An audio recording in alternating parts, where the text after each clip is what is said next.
Detective Comics 997, Peter J. Tomasi writing, Doug Mankey on the art.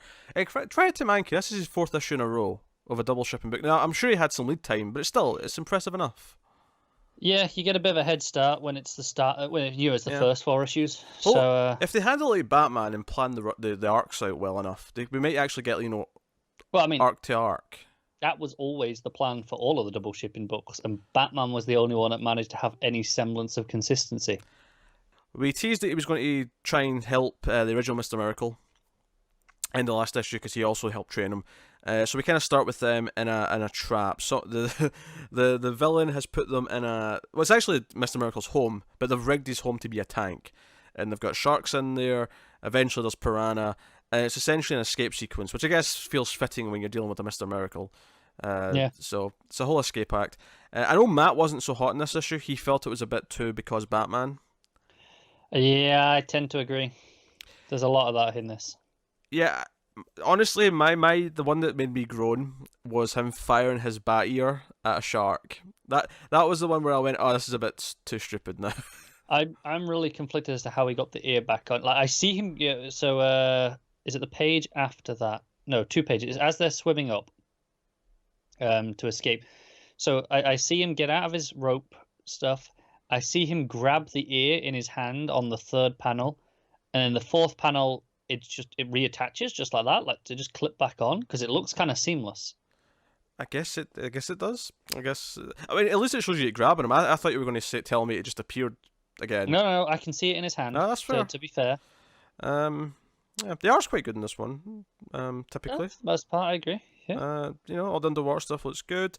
But this is most of the issues. This is just this kind of fun sequence of them breaking out. I think I liked it more than Matt did. I mean, I do agree some of the moments of how they get out of the situation is a bit like, okay, cheesy Batman gets out of the situation moment.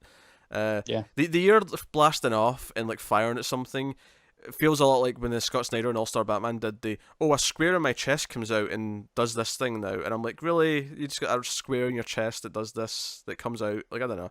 It's one of those things where I just like, okay, how many gadgets is just baked into the parts of the suit? Like, his utility belt has a lot of stuff in it, right?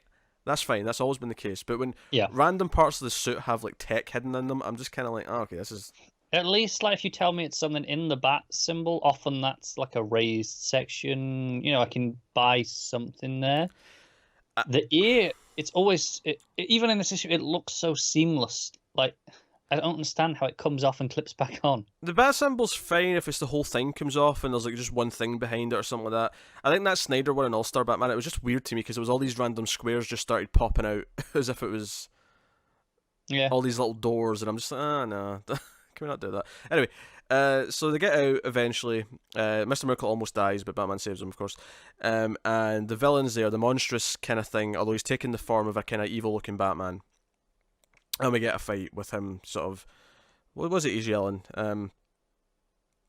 I could take everything, all in the blink of an eye. I know all your secrets, all your fears, blah, blah, blah. Villain speech. And he actually... after that, he turns into the dying Waynes to kind of, mess with his head, as you do. And then even Joe Chill at one point. So... Yeah, we got some, Robins and Alfreds and Bat family members. They're the Bat family. And I was digging the art on these pages quite a bit, I thought, for the most part. Yeah, most looks alright. It's I think over inked or overshadowed at the very least. But it's got a good flow. It's got a good flow. I typically like the colouring. Yeah, I agree with that. So it it's what it is, and Bruce goes off at the end. He's like, this is a solo mission. I have to go off and do something.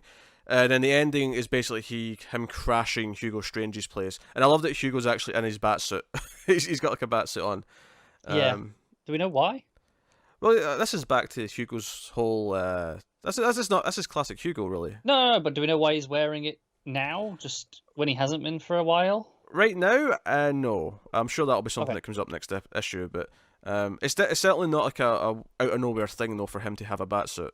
No, I just I don't remember the last time I saw it. Because this is if you're not familiar with Hugo Strange, he's obsessed with Batman. He's obsessed with finding out who he is, which he does traditionally. He knows who he is. And he's obsessed with testing him, becoming him, all these things. So yeah, but no, No, I mean, I like that double page layout of like like he's like, oh, there's a crash of some kind. There's a boom.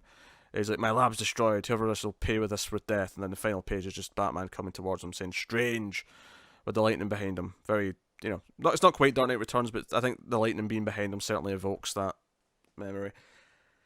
Yeah. I thought it was a fine issue. I thought it was a fun action sequence. It doesn't really advance much in the way of plot or whatever, but as far as these issues go, with like each one's him meeting like a mentor from his past and kind of... Yeah, I thought it was all right. Like I said, it is a bit, because Batman-y, it feels kind of easy to get out of it all. Yeah, that's fair. It's kind of a weird thing where they just start in the trap already, and that's kind of fine to a point. We've established that this villain is like up to things, but it felt the weirdest issue in the sense that we just it is just this one thing for the most part. It feels a little overly elaborate for them to be in the trap and then just, we'll just try and kill you anyway. Even though just been trying to kill him the last few issues. I do genuinely think that this might be a padding issue because of how focused it is, just to have this one it escape feels sequence. Like, we maybe had a 4-issue story, but we need 6 because Detective 1000. Yeah. So and especially, and I can actually kind of sympathize with that, especially if like the story leads into what your Arkham Knight reveal is in 1000 is. Yeah, I think honestly my preferred solution would have been do 2 issues differently at the start. Do something different to start off with. Yeah, I think the logic there though is that well, it's the start of a run. We have to start our big first arc and have another 2 issues of fill-in. Yeah, that'd be one way of doing it. Yeah, but that's what I would have ideally have had. But I mean, this isn't the worst. It's enjoyable enough. It's an enjoyable read. It has pretty nice art. Like there's a lot to complain about, just in a sense. Like it's a very easy read. Tomasi and Mankey are very solid and dependable to just give you a nice solid comic that you don't regret reading. So it's hard to be too down on it, but it does kind of feel like, okay, had to pad a little bit. Here's Batman escaping a shark attack. Yeah, pretty much for the whole issue almost. And it's fine. It's fine what it is. So I'll start with Batman's rating, Matt's rating on this. God, I hope he never hears this. He doesn't need that ego boost. Well, we know Matt doesn't like Because Batman, and he definitely went low in this for him. He gave us a 5.5. Wow, that is very low for Matt. That's very low for Matt. He did tank this one a little bit. What are you giving it? I'm gonna go higher than Matt, which is unusual. Yeah, this is better than a 5.5. I don't agree with that score. No, I'm gonna go 6.5. I don't think it's good enough to be a 7, which is kind of like, okay, this is good, but it's enjoyable enough. Yeah. If you think it's a 7, then fine. Yeah, I'm kind of tempted to go with a 7. I feel like I had enough fun, and I like the ending with Strange, and I like the cliffhanger of Strange, but I can see the argument for 6.5. I'll go with a 7, though. I'll be nice. I'll be positive. 7 out of 10.